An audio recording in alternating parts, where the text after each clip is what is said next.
تان لێ بێتووەم کاتتان باش. لە ئەمریکا بێجگە لە ئیدارە حکوومەت هاوکات دامەزراوێکی دیکەی گرنگ هەیە کە کاریگەری گەورەی هەیە بەسەر سیاسەتی دەرەوەی ئەم وڵاتە و تەنانەت بەسەر گۆڕینی ئاڕاستەی سیاسەتی دەرەوەی حکوومەتی ئەمریکاش. ئەویش کۆنگرێسی ئەمریکا و بەتایبەتیش ئەنجومەنی پیرانی ئەمریکایە. من ئەمەیە بۆ گفتوگۆکردن لەسەر کۆمەڵێک پرسی پەیوەندیدار بە عێراق و هەرێمی کوردستان و ڕۆژئاوای کوردستان لەگەڵ یەکێک لە سێناتۆرە هەرە کاریگەری و دیارەکانی ئەمریکا گفتوگۆ بکەم کە سیناتۆر کریس فان هۆڵمە. زۆر سپاس سەناتۆر کە لە ڕووداویت، زۆر خۆشحاڵین کە میوانی ڕووداویت. ئەزی کەیف خۆشم کو ئەز ji بۆ vê hevpeyvînê بوەرەمە. بە سەردانەکەی ئەم دوایی سەرۆکوەزیرانی عێراق دەست پێ بکەین بۆ واشنگتن. ئەو لەگەڵ حکوومەتی ئەمریکا کۆبووە، لەگەڵ ئەندامانی کۆنگرێس کۆبووە و ئێوەش لەگەڵی کۆبوونەوە. لەگەڵ ئەم کۆبوونەوانە پێت وایە کە ئەمریکا ڕۆڵێکی کاریگەرتر دەبینێت بۆ پاراستنی سەقامگیری لە عێراق و چارەسەرکردنی ئەو کێشانەی لە وڵاتەدا هەن؟ ئەرێ هەفدیتنەکە منە gelek baş bi serokvezîr Sûdanî re divê serdanewî de hebû. Me behsa hemû pirsgirêkên ku di têkiliya navbera Amerîka û Iraqê de hene kirin. Yek ji peyamên wî yên sereke ew bû ku ew dixwaze peywendiyan berfireh bike û sînûrê warê ewlehiyê derbas bikin û sînûrê awbûrî û tiştên din jî li xwe bigirin û bingeha têkiliyê dûrfireh bike. Ez jî piştevaniya wî tiştî dikim.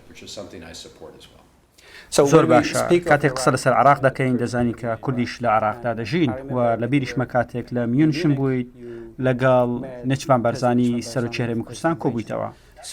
لەگەڵ ئەم کۆبوونێ و کۆبوونەوەکانی دیکە لەگەڵ سەرۆکوەزیرانی عێراق ئێوە داهاتووی هەرێمی کوردستان لە عێراق چۆن دەبینن و ئەمریکا چۆن دەتوانێت هاوکاری زیاتری هەرێمی کوردستان بکات لەوەی کە ئێستا پێشکەشی دەکات؟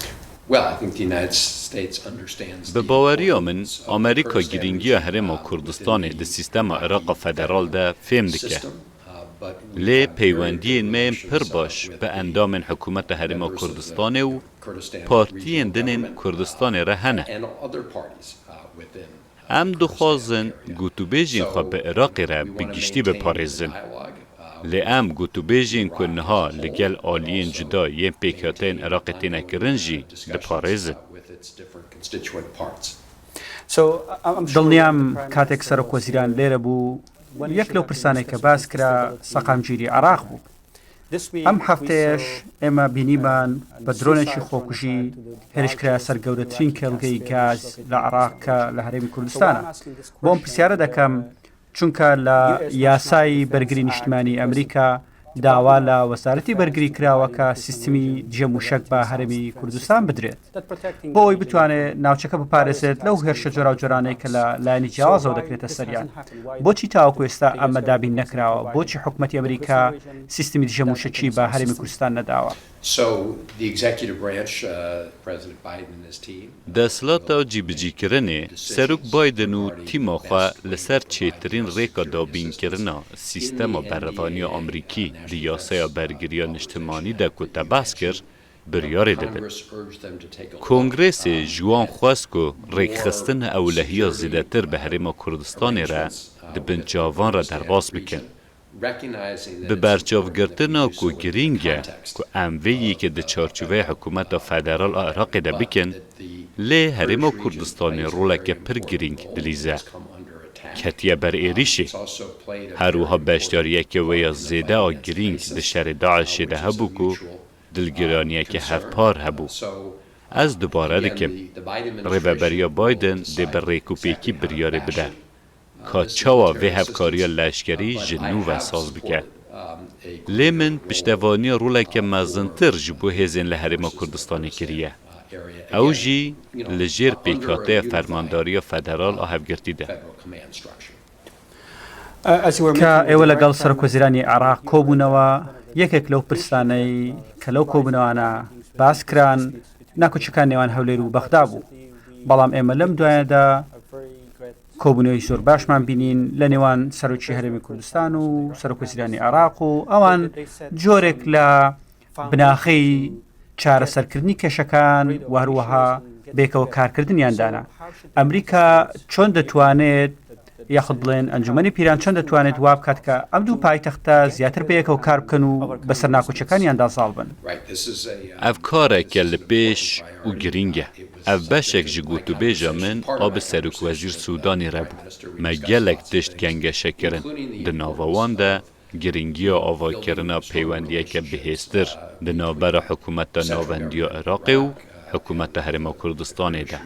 Her wiha me behsa girîngiya çareserkirina van cudahiyan kir. Li ser ka çawa pişka mûçeya hin karmendên wê yên hikûmî bidin we cudahî heye. Her wiha niha li ser çavkaniyên petrolê pirsgirêk heye. Îcar pirsgirêkên ku bi rastî divê carekê û ji bo her tim bêne çareserkirin ev in. Lewma ez keyfxweş dibim dema ku dibînim gotûbêjên bêhtir têne kirin. Amerîkayê hewil daye ku di nêzîkirina partiyan de ji bo çareserkirina van pirsgirêkan roleke erênî bilîze. Bi rastî li ser me ye ku em wan çareser bikin. هیچ هیوایەکت هەیە کە ئەم کەشان چارەسەر ببن؟ Bi kurtî ez her gav geş bînim ku kesên xwedî niyeta baş dikarin çareseriyekê pêk bînin. Vê demeke pir dirêj domand. Tê bîra min ez berî salekê li Mûşinê bûm û heman pirsgirêk derket holê. Îcar pir girîng ye ku em van pirsgirêkan çareser bikin, da ku em bikarin hin pirsgirêkên dinên mezin ên de têkiliya me de jî çareser bikin. سەبارەت بە سیاسەت ئایا ئەمریکا سیاسەتی یەک عێراقی هەیە یان کاتێک بیر یاخود گفتوگۆکەن لەسەر دانانی سیاسەتێک بۆ عێراق هەمیشە ئێوە لەو سیاسەتەدا هەرێمی کوردستانیش لەبەرچاو دەگرن؟ دیارە ku peywendiyên me bi hikûmeta Iraqê re hene. Lê bêguman em û Kurtên ku Iraq welateke pirreng e û Herêma Kurdistanê jî di çarçoveya sîstema federal de xwedî otonomiyeke mezin e. Divê di nava sîstema federal de otonomî hebe. Dubare dikim, Amerîka ne tenê bi hikûmeta federal û Serokvezîr Sûdanê re tevdigere. Li şûna wê li gel hikûmeta Herêma Kurdistanê û serkirdeyên wê yên siyasî jî tevdigere. Her wiha ez bang li serkirdeyên siyasî yên Kurdistanê jî dikim ku rêkan bibînin ji bo zêdetir ji nêzik ve bi hev re bixebitin. هیچ نیگەرانیەکت هەیە سەبارەت بە پارتە سیاسیەکانی کوردستان کە بەیەکەوە کار ناکەن؟ Bi baweriya min eger partiyên cuda zêdetir ji nêzik ve bi hev re kar bikin û eger yêkrêzî û hevkariyeke mezintir hebe, Herêma Kurdistanê dê bihêztir bibe. زۆر باشە وەک ئەوەی کە تۆ لە ئەنجومەنی پیرانی و هەروە لە لیژنەی پەیوەندیەکانی دەرەوەشی پرسیارێک لەسەر سووریاش دەکەم. ئەمریکا هاوبەشێکی بەهێزی هەیە لەگەڵ هێزەکانی سووریای دیموکرات و دەشبینی داعش تا هەڕەشەیە. ئایا ئەم هاوبەشەی ئێوە لەگەڵ سووریای دیموکرات هاوبەشێکی کاتیە بۆ ماوەیەکی سنووردارە یان هاوبەشێکی درێژخایەنە؟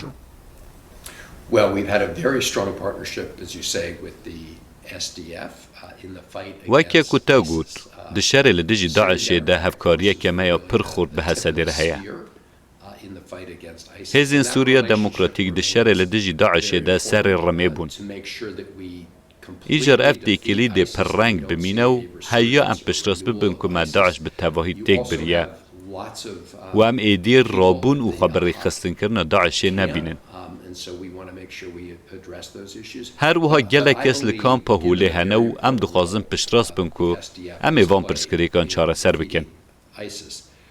Lê ez di wê baweriyê de me ku bi li berçavgirtina rola pir girîng a ku Hesedê di têkbirina DAIŞê de lîst, Amerîka bi rengeke pabend e ku piştevaniya wan berdewam bike. Em dixwazin beşek bin ji wan gotûbêjên ku li ser pêşeroja Sûriyê têne kirin.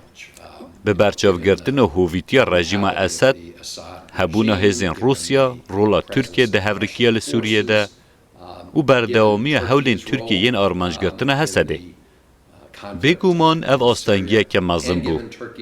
Min gelek bi zelalî ji rêveberiya Biden re gotiye ku divê em lep aşkere bikin ku êrişên Tirkiye li ser Hesedê neyên qebûlkirin û berjewendiyên niştimanî yên Amerîkayê qels dikin.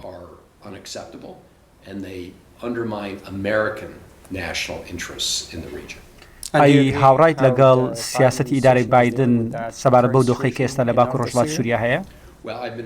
Min ji nêzik ve çavderîkiriya û piştrast bûn ji rêveberiya Biden wergirtiye ku wan gelek caran hikûmeta Tirkiye û Serok Erdogan agahdar kirine ku em bi tundî li dijî wê yekê ne ku Tirkiye Hesedê bike armanc.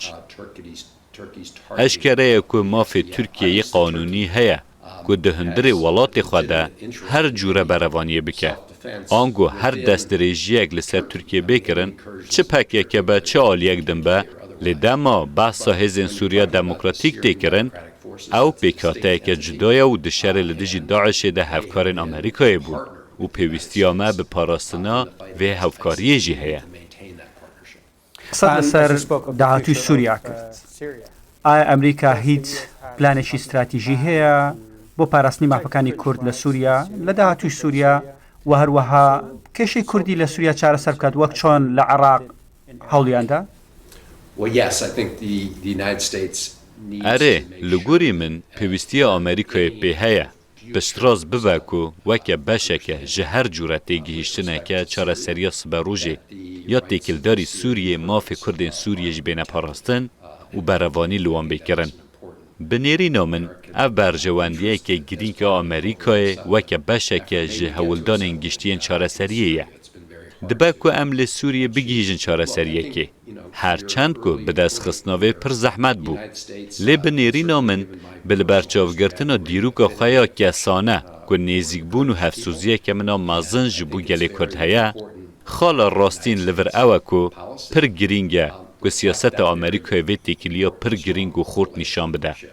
ایجار اف تکیلیه که اموه که تکیلیه که تایبت دبینن.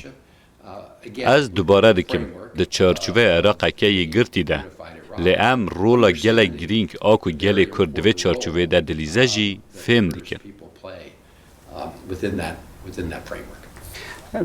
دوایین پرسیارم کورد چۆن دەتوانێت دۆستی زیاتری هەبێت لە واشنگتن؟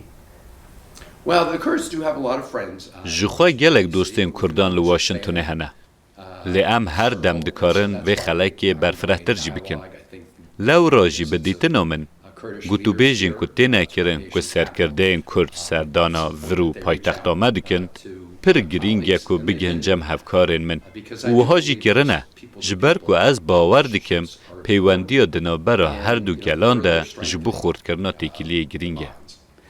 تۆ کاتت کەمە و منیش پرسیارم زۆرە بەڵام زۆر خۆشحاڵ بووم سەناتۆر کە لەگەڵ ڕووداو بوویت بۆ ئەم دەرفەتەش چاوم لەوێ کە زیاتر و زیاتر لە ڕووداوە دەربکەویت. زۆر سپاس. زۆر سپاس بۆم دەرفەتە. زۆر سپاس بۆ ئێوەش کە بینەرمان بوون.